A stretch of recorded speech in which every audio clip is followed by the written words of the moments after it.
Support for the TRILLOQUY podcast comes from Primo Artists. Primo Artists is a top international classical music management agency with a selective roster of several of the world's finest classical artists, from rising stars to household names. Based in New York and founded in 2015 by industry veteran Charlotte Lee, Primo Artists is considered the most modern agency in the field. For more information on Primo Artists, visit their website, primoartists.com.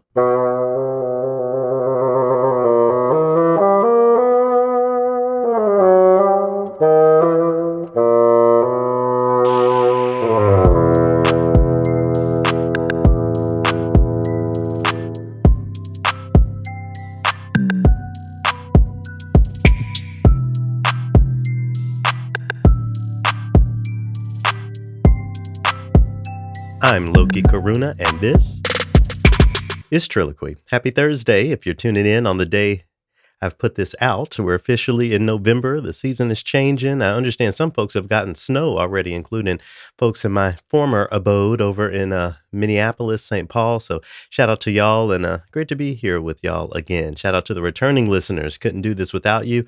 To the new listeners, TRILLOQUY is a podcast that's built to decolonize classical music. Each week I share some news from the field that shines a light on the subject of expanding dialogues and approaches to so-called classical music. I share conversations that I have with movers and shakers in the industry, and I close each week with a TRILLOQUY, which is my ranting about something that I feel like I need to rant about. For more information on TRILLOQUY, to explore past episodes, and to donate, visit our website, TRILLOQUY.org. In this week's TRILLOQUY, I'm going to talk a little about my opera plans for the coming week and why I'm feeling a little dissonance. More on that later. Before that, I'm extremely excited to get a little metal with y'all. Rachel Barton returns to the show alongside composer Earl Maneein to talk about their recent recording of a metal-inspired violin concerto. It's really great, so I can't wait to share that. But for right now, I want to celebrate a chamber music ensemble that I learned about last week. Okay, so first of all, shout out to Katie Solomon, who's helped me book a lot of TRILLOQUY guests over the years, and for getting me and Dell tickets to see the Turtle Island String Quartet last week. Here's a little about them from their website if you haven't heard of them. It says, since its inception in 1985, the Turtle Island Quartet has been a singular force rather, in the creation of bold new trends in chamber music for strings. Winner of the 2006 and 2008 Grammy Awards for Best Classical Crossover Album, Turtle Island fuses the classical quartet aesthetic with contemporary American musical styles, and by devising a performance practice that honors both, the state of the art has inevitably been redefined. So you can learn more about them at their website. I'll have it linked in the description. So I was sitting at Lincoln Center listening to them play and talk about their decolonized approach to music making. I always respond to uses of that word in concert spaces. And I had lots of thoughts. You know, it's easy for any of us to think that we have been solely carrying the flag for a new approach to classical music because, you know, when you think about it, there are so few of us out here doing it, at least relatively speaking.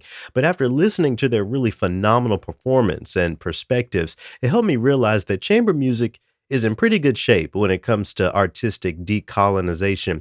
I've, mentioned it many times on this show that Imani Winds, shout out to them. They actually have a concert tonight that I'm going to try to make it to. But anyway, Imani Winds was my entry point into music. They're the first group that I heard when I did a Yahoo search for bassoon almost 25 years ago as a youngster.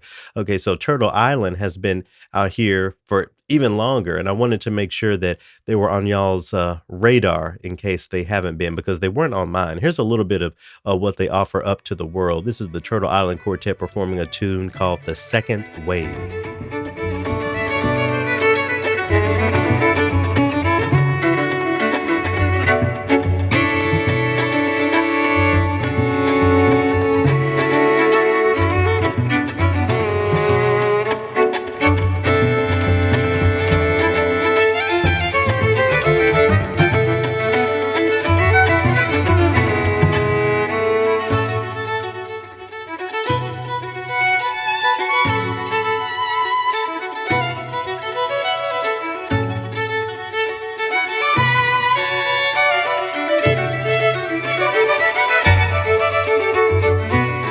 Isn't it refreshing to hear something like that coming from a string quartet? I've thoroughly enjoyed the concert that I attended. Again, shout out and thank you to Katie Solomon for hooking us up with those tickets. Okay, so the work is happening there in chamber music. Where the work isn't happening still is the orchestra. This is the thought process that I was getting into as I considered my work and hearing them expound on their approaches to decolonization. That's where I got. The orchestra is what needs help. Yes, plenty of people are programming historical Black composers and exposing audiences to something new within their comfortable frameworks. And that's another conversation, but largely it's the same old thing. Now, I know that y'all understand that I hate picking on these large institutions, but just to make my point, I have to hop over to the website of the New York Phil. And really, the only reason I'm doing that, I wanted to be neutral. I Googled orchestra concert just to see what would pop up first. And what popped up first was the New York Philharmonic's website. So I go over to nyphil.org. And what pops up immediately? Yes, a promotion of their upcoming performances of Beethoven's Violin Concerto. I mean, what do you want from me? I haven't been using the soundboard in this latest season, but goodness gracious, what is there for me to say? Is Beethoven's Violin Concerto a great piece? Of course it is. It used to be one of my favorite pieces to perform due to the bassoon solos that are written throughout. I even got to play it with Midori, the violinist Midori. It's not only something music I love, but some really great memories that I attach to that music. But that doesn't mean that we can't expand. Now, I can take a closer look at this concert that they're promoting Beethoven's Violin Concerto with, and I can see that Carlos Simon, shout out to Carlos Simon, he's getting a performance on this same concert, and congratulations to him. But the concert is still billed in that traditional way. What the New York Phil wants its audiences to know is that Beethoven's music will be taking the stage as the main event, so there's no need to worry. Everything's going to be just as it's been. You can come comfortably. We won't challenge your ears. Everything is going to be fine. So what's my point? I guess my point is that I'm greatly inspired by how my work in talking about decolonization has manifestations in the field that even predate me, especially as I've been talking about in chamber music. But where we have to continue to push is with orchestral music and also the pipelines that feed orchestral music. I'm talking about conservatories and schools of music and those sorts of institutions. Now, all of this presents a really important question, though, if you think about it. We can talk about pushing orchestras, but who exactly are we pushing? What is the specificity of the work that has to be done? This is a, a topic probably better suited for a closing triloquy. But what I will say before we dive into this week's interview is that music directors need to put their foot down, especially up and coming music directors of color. I don't have a lot of conducting experience, but I can proudly say that every single concert and opera that I've conducted as an individual has centered Blackness. That's just one of my rules. You will never see me on stage performing a Brahms symphony or doing any of that because I'm not interested in perpetuating that status quo. And I wish that more conductors specifically were in line with that a little bit more.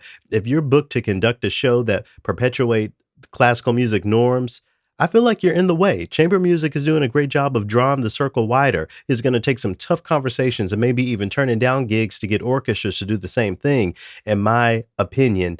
And there's just so much good music, exciting music, different music out there that we can expose to audiences beyond Beethoven's Violin Concerto, including one of the violin concertos that the guests this week are going to talk about. So it isn't completely hopeless because you do have folks out here like Rachel Barton Pine and Earl Maneein doing the work in a really metal way, I'll say. So earlier this year, Rachel was the featured violinist in a recording of a new work by Earl called Dependent Arising. As I mentioned, this piece is metal inspired, so it draws out some different sounds and styles from the orchestra that you don't hear every day. This recording also includes a really nice recording of one of Shostakovich's violin concertos, which, set side by side, you can, hear lots of similarities, how Shostakovich, even in his day in the early 20th century, was pushing the needle. So I think it's a really phenomenal recording that I hope y'all will go out and listen to and also buy. I'll have a link to more information on the album in the description.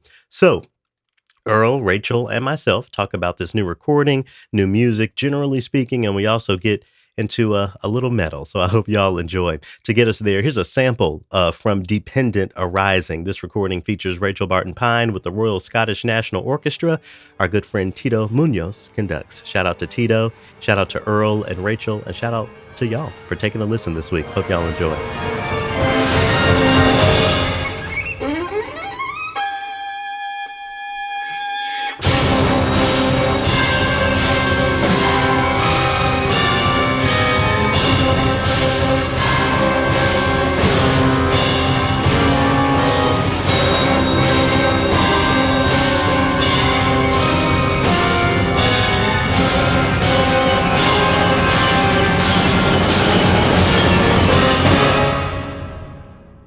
So for those of you who don't like if you go to my website, the bio is definitely not what you would normally read from a normal bio, because a normal bio is so and so enjoys so and so. First of all, they refer to themselves as a third person, right? Like, We and do. when you're not, and also let me be real, when you're not famous like me, right? Like, you don't have a team. I have no team. My team is me.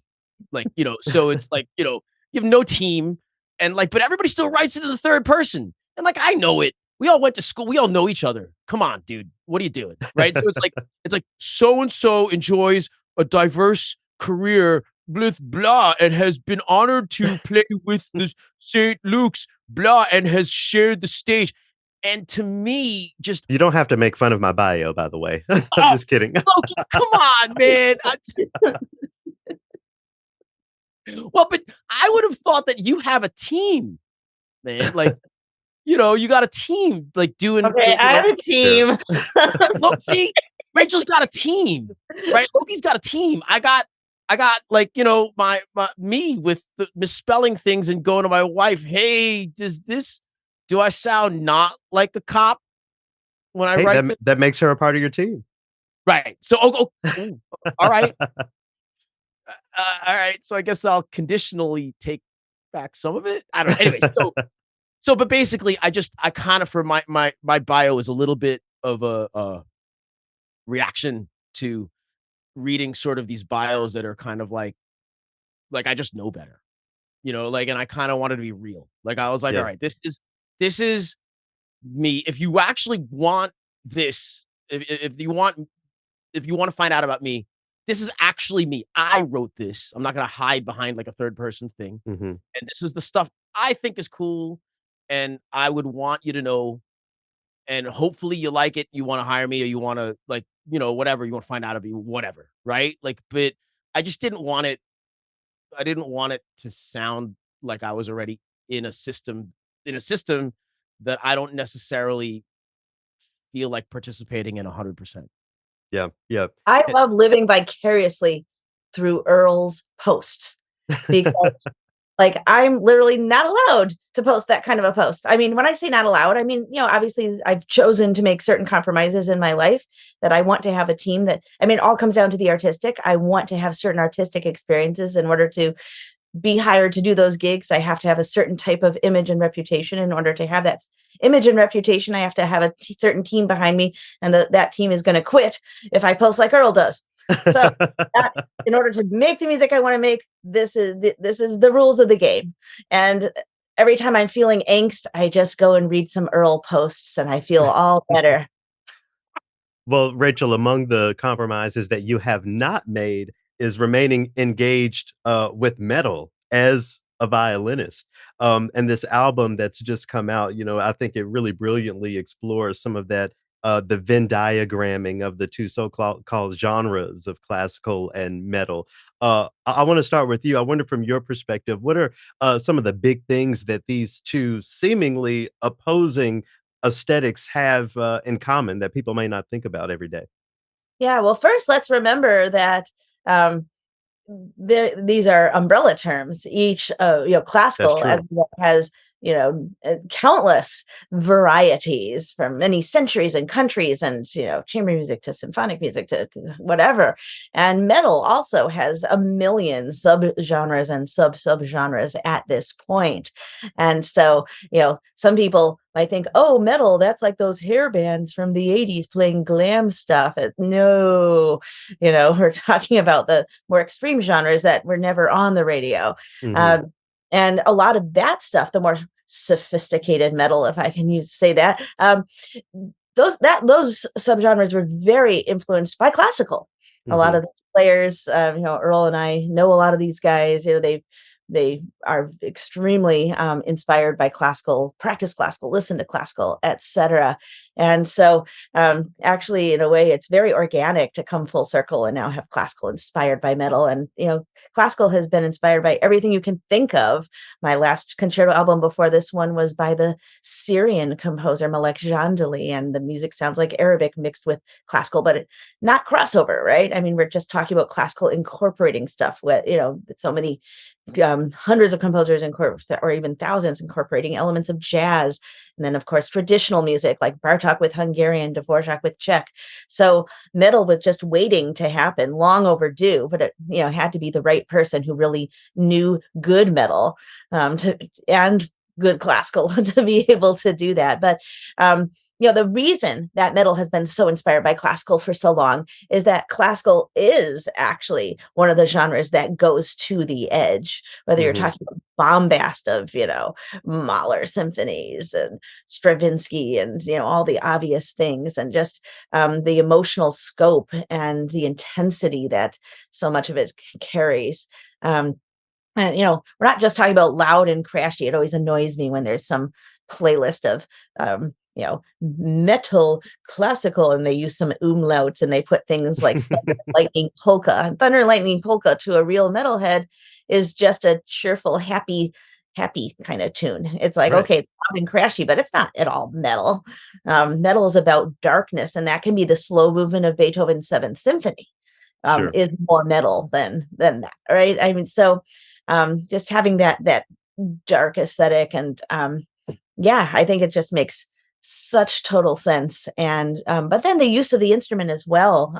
Guitar players were very specifically inspired by a lot of the violin virtuosity coming from well, gosh, I mean, one time I was hanging out with Alice Cooper's guitarist Kerry Kelly, and he was like, hey, I'm really into that pre-Paganini stuff like Locatelli and Tartini, and like they know their stuff.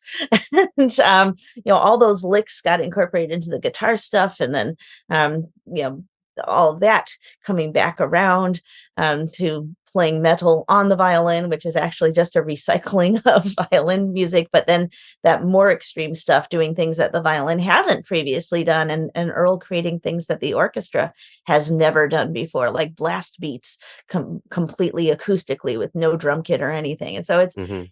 it's been an amazing experience to be part of this process of literally breaking new ground in classical music. And the thing that's been most gratifying is to see listeners, both when it's been performed and now on album, listeners who aren't familiar with metal and just hear it as a piece of contemporary classical music and are like, whoa, that is like no other violin concerto I've ever heard in my life. But in a good way, you know what I mean? Yep. Like they're saying it like, this is amazing, and it's like nothing else that exists.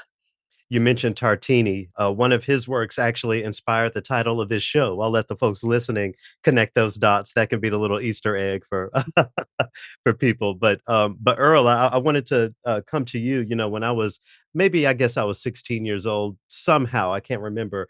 I was introduced to the band Evanescence, and I heard them cover a song by Korn, which got me going down the rabbit hole, and that's how I got into the genre. Love them or hate them, that's how I came to it. I wonder, Earl, if you could speak to how you came to it. Again, considering you're very much within the classical game, conservatory trained, where and how did metal come into the picture? So for me, it was a little schizophrenic. I grew up in Belrose, Queens, which it was and still is a working class neighborhood. At the time when I was growing up, it was all Irish Italian, except for me. And Now it's actually mostly Indian subcontinent Hmm, in Melrose, Queens, but still a working class neighborhood. So when I was growing up, all my friends were into hardcore, punk, and heavy metal. That was like the general, like, of all the kids around the neighborhood, that's what we were all sort of listening to at the time. So I grew up listening to that stuff too, because I like, you'd kind of walk out and like, you'd hang around with your friends, and this is what is this is what's blasting through everybody's sort of stereo. It's like the new Biohazard tape or whatever, like or Anthrax or you know, sort of a whatever a thing. tape is. Whatever a tape is. I had Anthrax tapes. When I was when I was a young boy, I listened to these things called cassette tapes. It was a splendid invention. Anyway, yeah, so we would go, I was like, how old? I think I was 13 when I went to my first, hardcore show, and it was in a church basement, and, the band was called No Redeeming Social Value. Um, Nice. and, yeah, and I was a kid, and I had never experienced this kind of cathartic power, and I was already, I think it was an outlet for all, like, I was, like, the sort of the rage and the boredom and the nihilism that kinda, comes along with being a 13-year-old American kid in sort of working class suburbia, so it was just this explosion of, like, the pit erupted, right? I actually got punched in the face. First show ever. I got punched in the face by a Sharpie skinhead. I don't know if you guys know what a Sharpie skinhead is. A I don't. sharp a sharp stands for Skinheads Against Racial Prejudice. So these were like like skins also they evolved from like, working class England. And again, I don't want to get into it too much, but typically with, you know, you either, with working class neighborhoods, you either have super right wing or super left wing. Like Yeah. it tends to go one of the two directions. You don't really have a lot of moderates in like when people start thinking of political thought or like how their attitudes and mores kind of develop. I don't want to paint too big of a brush, but I would say I feel comfortable saying that that's kind of a broad brushstroke. That like when you have these kinds of things in a neighborhood like this, it either goes really conservative or really left. Yeah. So there were so there were a lot of sharps at the show, and this dude just punched me in the face, but it was it was an accident, and he was just like, "Oh, sorry," and then like, he picked me up. He's like, "You all right?" I'm like, "Oh, I'm fine." But, you know, um, but I loved it. I don't know what that says about me getting hit and That just says you're metal. You're so metal. oh, but back in the day, actually, that's a punk show, but back in the day, the metalheads and the punks were not friends at Mm. all. Like, that was definitely a big divide too, like the long hairs versus like the skinheads and like whatever. Like, that was like I know it sounds silly, to, like all these little minutia things of a subculture, right? Because it all kinda sounds loud and, you know but that was the thing, it kinda changed me forever. Like, it was like the best out, the best catharsis that I've ever really experienced, even now as, a middle-aged 46-year-old guy. Rachel, but before we get into Dependent Arising, one of the other commonalities between so-called classical and metal that I've been thinking about in preparation for this is what many perceive as a lack of diversity. I mean, does metal have that similar issue to classical in your view? I don't think it's yeah, I mean, this always bugs me, honestly, that there was a great doom band in the scene for many decades called Iron Man. Earl did, uh, I mean, Slash is obviously black, I didn't but listen to much Doom, but I know Suffocation from New York City, death metal band, black dudes, great. Obviously you have the Bad Brains, legendary Oh, yeah, of course. band, but there's definitely well, Rachel, I'm sorry, I interrupted you. no, no, no, I wanted you to. I was gonna say that I think that there is that conversation, and I think, um, among certain I think I'm gonna again, more broad brushstrokes, which I kind of apologize for, but I think metal is at its origins white working class music, but obviously from the blues. So it's like black first, and then kind of like black first, then filtered through, Birmingham, England, through white working class. So you have this, so it's generally this, and there is that, I think there is that conflict, there is that rub, because you have blatantly, like, let's not pretend it doesn't exist. There's definitely blatant racist, Nazi Genres, yeah. from certain genres, particularly, black metal from not, I need to Yes, clarify. I think we got it. Thank you. Right. I need to clarify. But like, there's definitely that conflict for sure. And I think there's change. There is change going through metal also, partially because of just reflective of me being a weird optimist. Uh, you know, More evolution of the genre and a greater understanding, a greater evolution through our working this whole thing out in the greater society. You do see more representation in metal of, you know, BIPOCs, but I would say it's definitely a thing. It's definitely a conflict, a thing of discussion. Let's And say. I love that, metalheads will like, there was a band, my band shared a lineup with them more than once. Iced Earth, doom metal band. They're huge in doom. You've never heard of them, I'm sure. One of the dudes in there was at January 6th. Most of the metal community canceled that band. We've had issues with Pantera's lead singer. I mean, so metalheads are looking out for behavior, for content, even if there's not as much representation among the performers on stage. Like, we're still thinking of things, and a lot of metalheads are very, very progressive, and a lot of metal bands sing about progressive issues. And like anything else, there's a spectrum. But what's been interesting to me to observe over the decades is gender, actually, which has made clear progress. Now, I happen not to love, I respect, but it's not my cup of tea, the girly vocals thing. Like, I don't listen to metal to get in touch with my feminine side. So, yeah. So you said Evanescence. I was like, okay, they're great, but I'm not turning them Right. on. Right. But anyways, but my band, our drummer was always so annoyed because there was this Valkyries festival in, I forget which state, and I was the lead shredder for our band, right? And front and center, not like I was the bass player or something, no disrespect to bass players, but they were like, oh no, we only need bands with female vocalists. And it's like, well, wait a sec.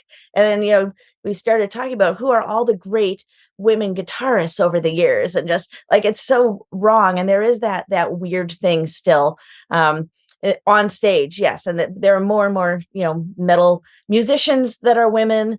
Even in the tribute band scene, actually, some amazing, whether you're talking about the Iron Maidens or, just all kinds of great players.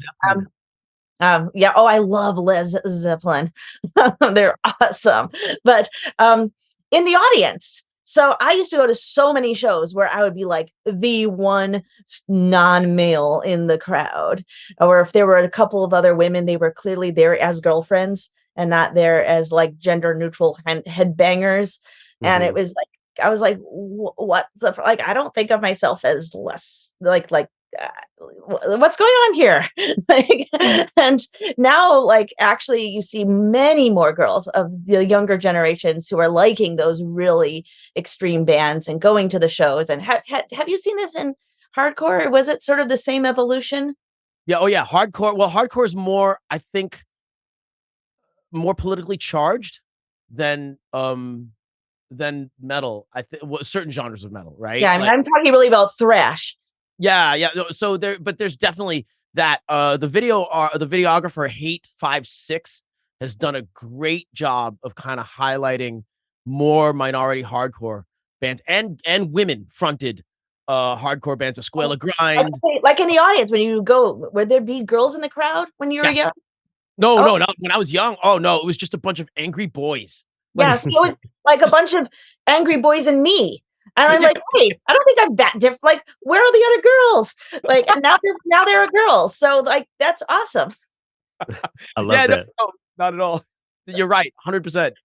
It was, you, Rachel, and in New York, my friend, actually, she's the actor Jessica Pimentel is a mainstay of the hardcore scene, and so me and her, we're also both minorities, so it was kind, like it's a thing that the two of us are like, of like, you know. Rachel, you mentioned this one musician at January 6th. I've just made a note to do some research. I wonder if there are any classical musicians who were there that day. There had to have at least been one Ooh. trumpet player in the crowd. Must have been a brass player, right? Had to have been, had to have Oh, been. but Loki is not wrong. Oh, he's not wrong.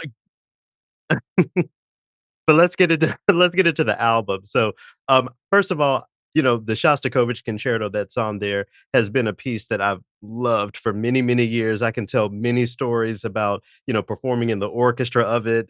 Even, I remember for the first time I performed it, I was on the contra part. So really, tapping into that beautiful passacaglia that's in, anyway, I can talk about that piece of music for a long time and the composer, before I really got into the work that I am in now of focusing on, expanding the genre. If someone asked me who was my favorite composer, I would instantly say Shostakovich. That was never a question. Oh. With that being said, um, I'm always looking these days, I'm always looking beyond and looking to expand. Rachel, I wonder from your perspective, as the industry as a whole works on diversity and, pushing the boundaries, why is it still important to platform Shostakovich, considering that he is a historical white male composer from Europe? Well, I mean, why should we throw out great art? You know, we still enjoy looking at paintings and sculptures from hundreds and hundreds of years. And there's something universal about the human experience. I think there's something important about feeling like we're in touch with the human past. I mean, I'm not objective about this. I'm like a geek who loves to read about history, and I'm not talking about World War II. I'm talking about like ancient humans Yeah. and like ancient civilizations and uh, cultures from wherever. And I don't know, I find humanity fascinating, and the choices we've made and the way we've evolved or devolved or whatever's going on. And yeah, I feel like this is important because it's part of our past, because our past is important. And that being said, one of the things that really means so much to me about music is that old stuff still feels relevant. Like, I Mhm. can go to a concert of medieval music and feel like it moved me in a way that's important for me today. And Shostakovich, obviously, it's from a certain time and place, the Soviet regime in whatever decade. And um, we can't, first of all, as interpreters, as performers, we can't completely inhabit that. We can only imagine it. But the emotions expressed, fear and anguish and anger and loneliness and uncertainty and all of these things, those are universal human experiences, whether it's something coming from our current state of the society in which we live, whether it's something happening in our own personal lives that week or that year. Mhm. And so great music that really captures that will net like what yes, it's super important. And I'm now the parent of a composer, so extra important. um, we need all the new voices and all the new expression and capturing um, today. But why not, more is more. The more the better. Right. And so just because somebody else might capture those same emotions and expressions and create something incredibly moving, does that mean we throw out the previous guy? um and it's been interesting to see this in rock. I mean, I grew up listening to some of my dad's music and loving the Doors, Mm. um and yet now the next generation is listening to my bands and still listening to those bands. And like, like, what do we have to do with 70s, 60s, culture? But yet that music still means something to us. And so, yeah, I don't know. I'm not articulating this as well as I wish I were. No, Uh, I think that's great, yeah. And Earl, when I listened, to the recording of your piece that's on this album, the Dependent Arising, the first thought I had in my head was, This makes perfect sense. What I'm listening to is not really outside of the scope of what I would consider Shostakovian or whatever, even though, it is your piece written from this perspective. Was there Shostakovich inspiration there, or what do you think about, the intentionality of pairing your work with a work by Shostakovich? Well, I think there isn't intentional Shostakovichosity. Yeah. Not intentional, but, like you, Shostakovich is one of my favorite composers.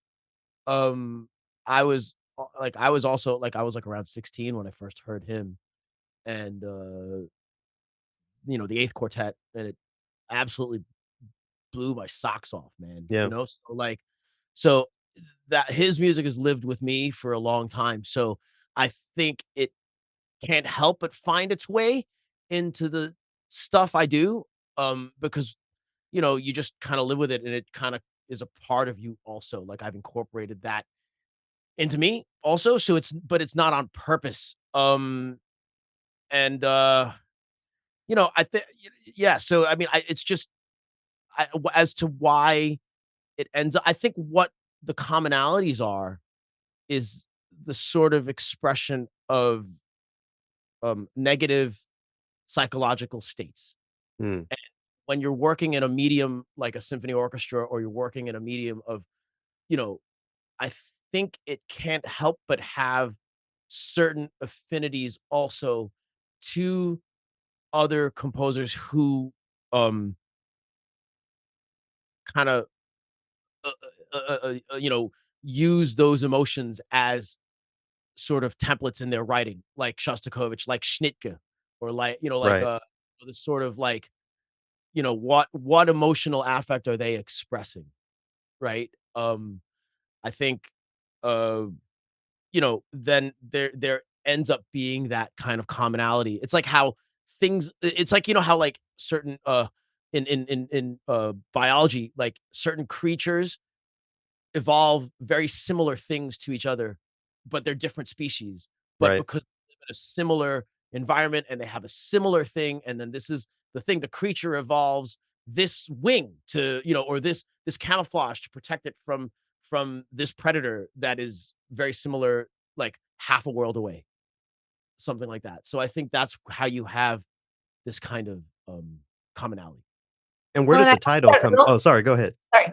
Oh, I was just gonna say, and I hope that Earl's piece will yeah, I hope that the world will still be around in 2 or 300 years and that, Yeah. Earl's piece will still be heard and be played I believe it'll still have relevance. Earl, where did the title come from?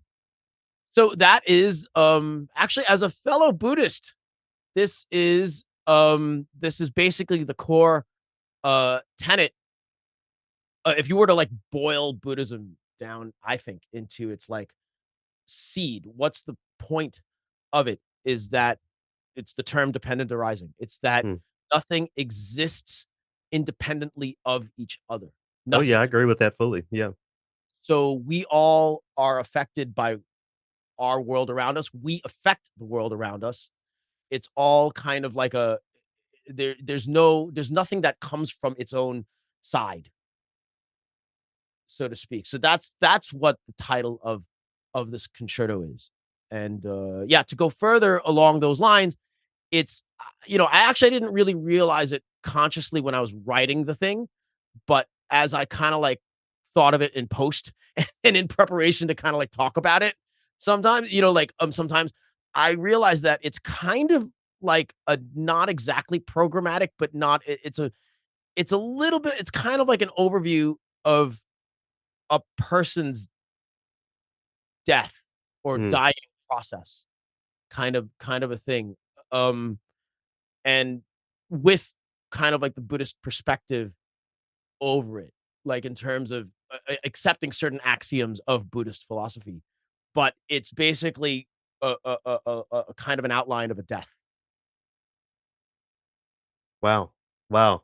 I'm gonna have to chant over that. That's deep. It's been fascinating to read some of these reviews, and of course, you get the ones where they don't know about metal, but are somehow judging Earl's Concerto based on their lack of knowledge about metal, and then Mhm. you have the ones that clearly don't quite understand Buddhism and are then like deciding whether they believe Earl's concerto actually reflects what he says it reflects. And it's like, what is going on here? It almost would have been better if it just said concerto number 1 and then didn't even say what it was about. So, like, just listen to the Yeah, darn. some guy, like it was weird because it was like both a very like positive review. This is why I think reviews are just kind of like, that's great that it happens because it's more things, more the music is getting talked about, which is cool. But then at the same time, it's kind of like it reveals way more about the reviewer Of than course. Yeah. piece itself, right? So this one guy was like mad at my titles, and he was like mad that like he's like, well, I like it, but like he kind of like he's doing what all these new composers do, which is assign their feelings and assign their meaning to the thing. I don't care about what Maneein was thinking about. I don't care. I just want it to be concerto number 1. And why don't you mark it Marcia Funebre instead of this? So like I, because my wife stopped me, by the way, but like I was gonna write on it because you don't really interact with, when you're, much better to not interact with the person writing the thing. My wife Mhm. stopped, but the thought in my mind, I was like Marcia Funebre. I was like, okay, well, I'm gonna write my next piece is gonna be called "I fucked Marcia Funebre and she fucking loved it." Wait, can we say that on the podcast? Yes, and when you release that piece, you have to come back for us to talk about it. I mean, and going back to, some of the initial reasons I fell in love with Shostakovich, I was someone who always hated this idea of so-called classical music being separated from the world, especially the world of politics. So, Shostakovich making those connections clear was one of the reasons I fell in love with him and his music and his story. I wanted Yeah, to I ask always you. bring him Oh, go up. ahead. I was gonna say, I'm so glad you brought that up because, whenever I play like a Black Lives Matter piece, right? Then people are like, oh, this is such a new trend to have social justice here. It's a part of the tradition. And so all I have to go is like Shostakovich's Eighth Quartet, Shostakovich's Bobby Yar Symphony. And then I'm like, wait a sec, Haydn's Farewell Symphony was about, like workers' rights.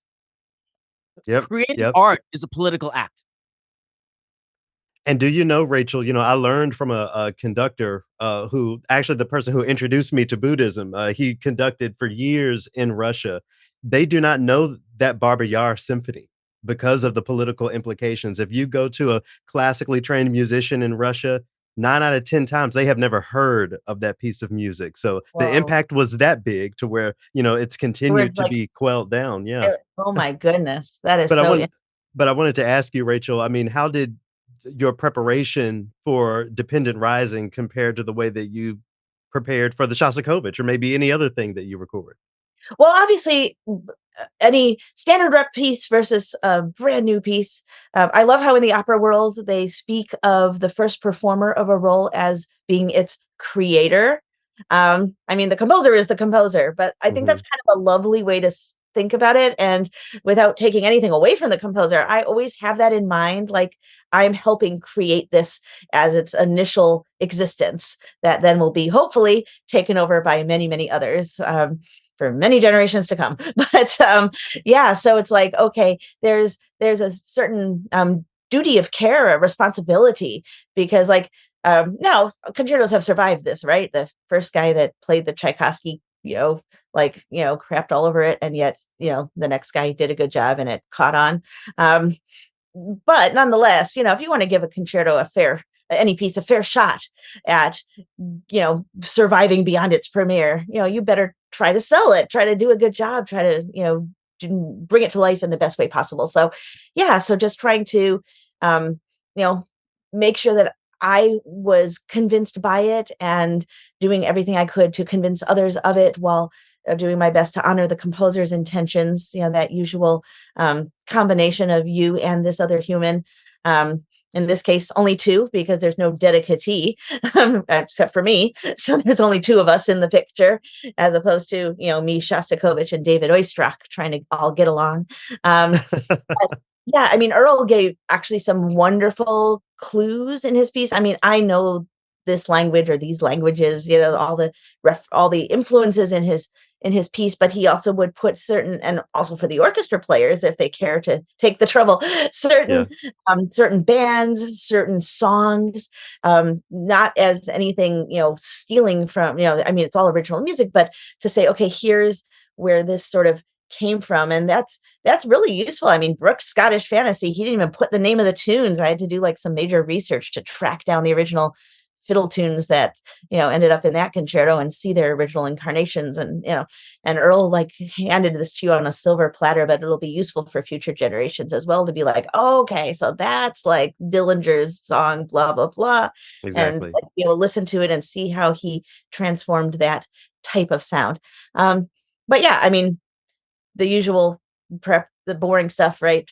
Trying out fingerings, Yeah. and just, yeah, thinking of the ebb and flow, the colors. Earl definitely took things to the edge of the possible. So, and I think that was kind of the point, is like, I almost can't play this, but I am. And that tension of just execution being part of the emotion of the piece, which, the same thing as a drummer trying to do a blast beat with one hand and almost not being able to do it, but when they do it, it's so cathartic. um, and then Shostakovich, obviously, you have the weight of so many great violinists who have also recorded it, and how do you know make sure that yours holds up, but also not be overly intimidated by, okay, is mine as good as, it's like, no, ultimately the only thing you have to worry about is yours true to yourself and what you believe in, and kind of throwing the rest of it out, and it's just you and Shostakovich and nothing else matters. And um yeah, I mean, just, it was it was recorded still during the pandemic, so it was like actually a Mm. perfect time to think of dark stuff.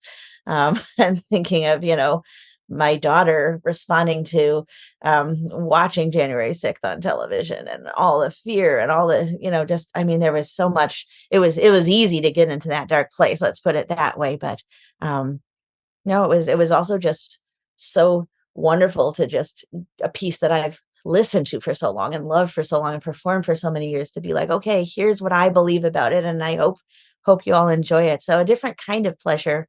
And it was great to get to do, you know, some of both of those kinds of music making.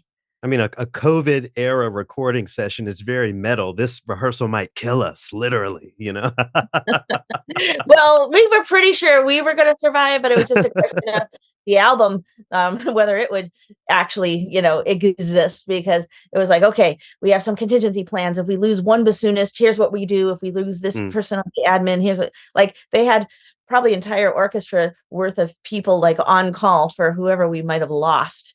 But yeah, there were protocols, testing, the whole nine yards. Earl actually got COVID right before he was supposed to fly out, oh, and wow. would not have wanted to play the music, even though Tito knew it so super well. We would not have wanted to be in the room recording it without Earl's ears, and so we were like on edge. I got better the last possible day that I could fly out. It was actually pretty, at least for me, it was a pretty high drama situation where, like, I was like constantly like swabbing my nose, negative, positive, Yeah. like, like, so, yeah, but it all worked out. Yeah, yeah, and shout out to, Tito Munoz, who's worked with us a lot, champion, for new music is very important for, also from Queens, by the way, so yeah, always important to have conductors in the mix who are interested in this music. Earl, I wanted to pull on a thread that Rachel mentioned earlier, the idea of, this piece being, at the edge of, what can be done on a violin. I work with early to mid-career composers all the time, and when we pair them with musicians and orchestras, if something is almost unplayable or just not naturally laying down, the reaction is always, well, you need to talk to such and such, because they would tell you, a clarinet player would tell you that this isn't so possible. The fact that you are trained on the violin, do you feel like that gives you some sort of license to really go there? I mean, if I wrote something that was almost unplayable, I'm sure I would be asked to write something different. Sorry, I should clarify. I'm not in, and there are composers who write stuff that's not quite easily playable because they don't know what the heck they're doing. And that is not what I'm talking, or people that know that they Right. don't know what the heck they're doing, like Brahms, and he's like, well, this is what I want, deal with it. When you walk, like, this is awkward, and he's like, who cares? Um, but no, everything Earl wrote was totally ergonomic, actually. Gotcha. Totally comfortable if you played it at half the speed. There we go. That's the That's catch. what it was. It's like, okay, this lays well, but I got to do it at what tempo? 240 to the quarter note. But See, still, Yeah, no. Earl, same question. Does your being familiar with the violin, it must play a role into how you have written this? So, yes, I love that question, man. That's a actually super dope question. So, okay, how do I, all right. So, in short, yes, I do feel as a violinist, I can't. So, one, to answer it first, I'll tell a very quick story. At one of the first rehearsals in Phoenix, it applies to a lesser degree to the string parts in the tutti also. Hmm. So there was a part where I had the violins doing 2/16 and an eighth.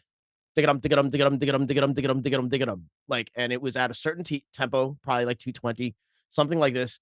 And I had marked down bows. Now, most string players, when you see the composer mark down bows, they immediately get kind of a little like fussy. They're like, well, this is I don't know who this composer is, but they can't really do it. The concert master of Phoenix said, I don't know who this composer is, but this is unplayable. Just said in rehearsal, this is It's unplayable. always the concert master. Right. Right. So, but Or Tito, mistress.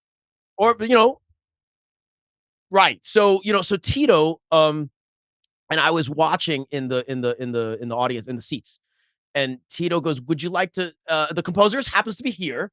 And, can you please come up to the stage and demonstrate this thing that you wrote? So, Rachel, lent me her violin. I And handed him the Del Jesu. he handed me the LJZ, and I did the bowing for, like, I was kind of a jerk a little bit. Like, I did it for way longer than it said in the part, and I just did it, and faster. I did it longer. Yeah, I did it long. Yeah, exactly. I did it longer and faster than way longer than it said in the score, and I just didn't say anything, and I handed the violin back to Rachel, and then I just walked back. So, I mean, that's how that's you do that, I guess.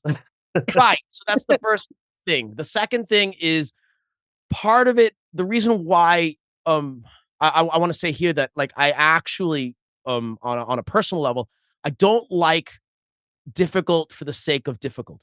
Mhm. I don't like it. When I hear music that's like this, it actually angers me. Like, it makes me Oh, look, I'm playing some thirds. Aren't I impressive? right, right. Like, for Monday and Tuesday in the space of Saturday. Like, why? Like, I don't like this.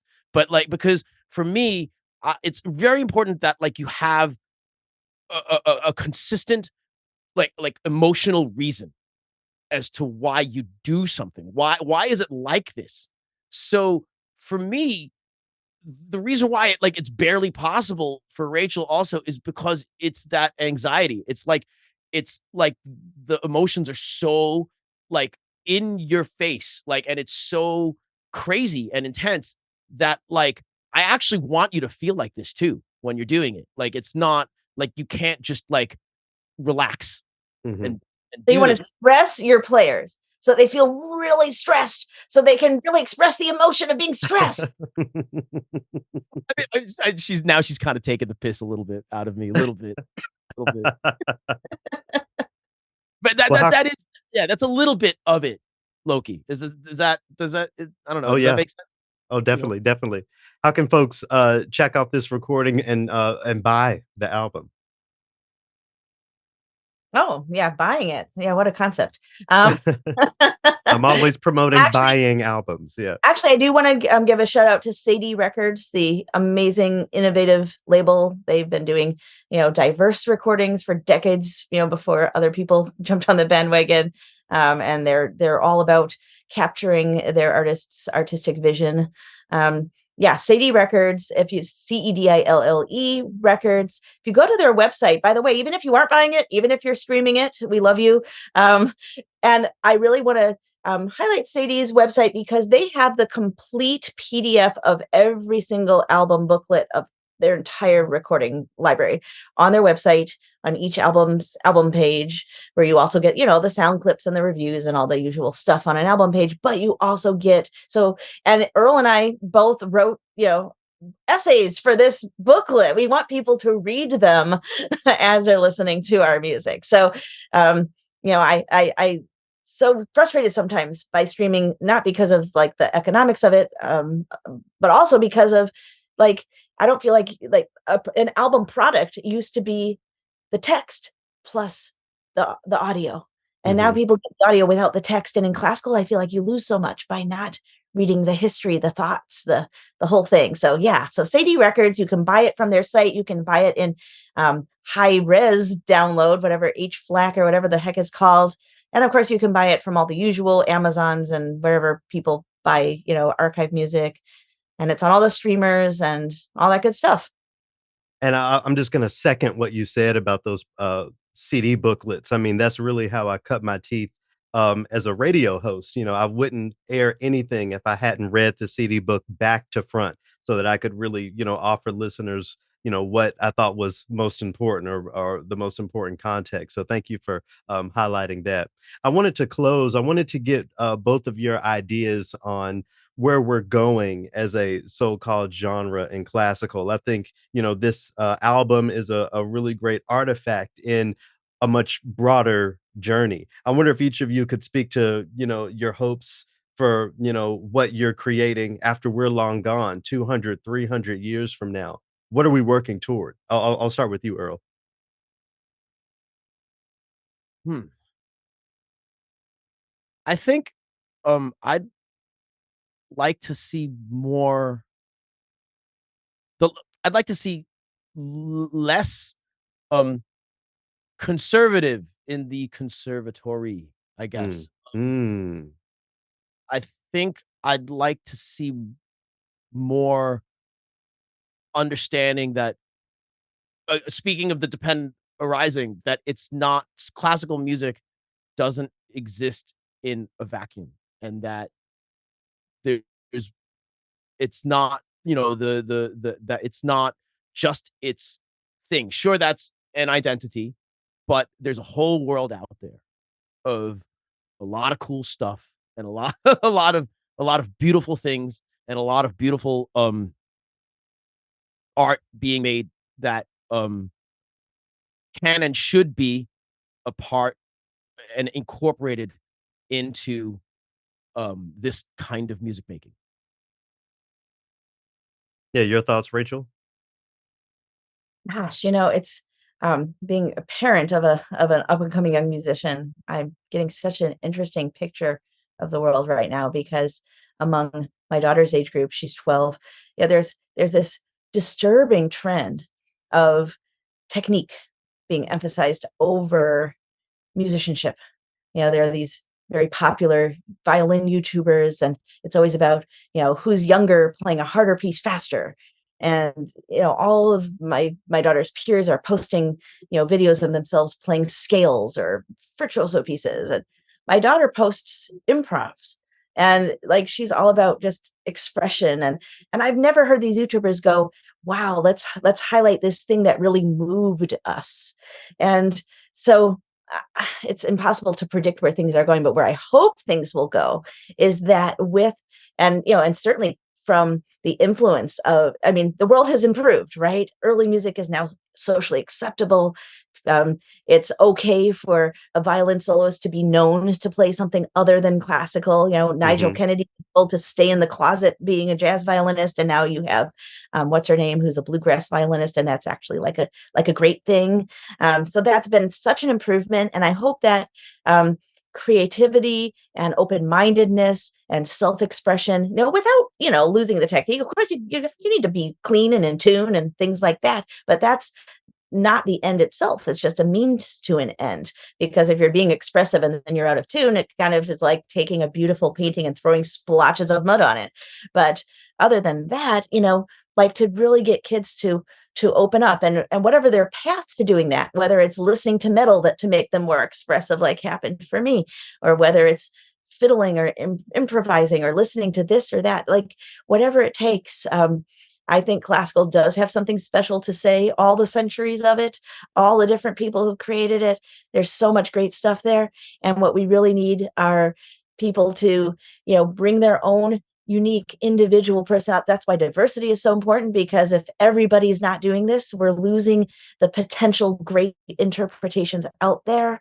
But, to have this great music being created and then this great music being played, and for everybody to have the goal in mind that the reason we're doing this is to express ourselves, to offer this to each other, to heal, to uplift, to disturb if that's what's necessary. And that it's just all about the emotions and using those emotions to connect our humanity and hopefully make the world a better place. That sounds trite, but I think we have to believe that, or why are we here, like, even existing?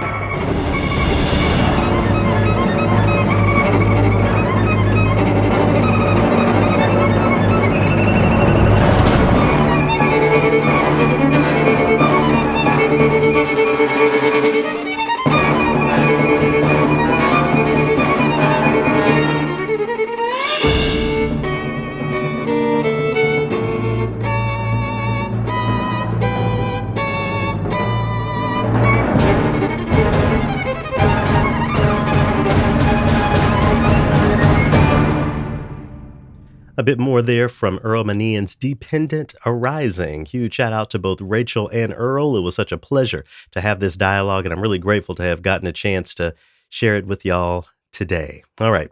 So I have a brief little triloquy here. Last week I mentioned that I've been reading the autobiography of Malcolm X. I highly, highly, highly recommend this book. Please learn more about your America and the people in it by reading this book. I know that a lot of people have preconceived notions about who they think Malcolm X was as a human being. That goes for black folks and non-black folks alike, but reading this book has really given me a perspective into who this human being was that I didn't always have. So I definitely recommend. Anyway, this has all been in preparation for me to go see X, The Life and Times of Malcolm X, at the Metropolitan Opera this next week.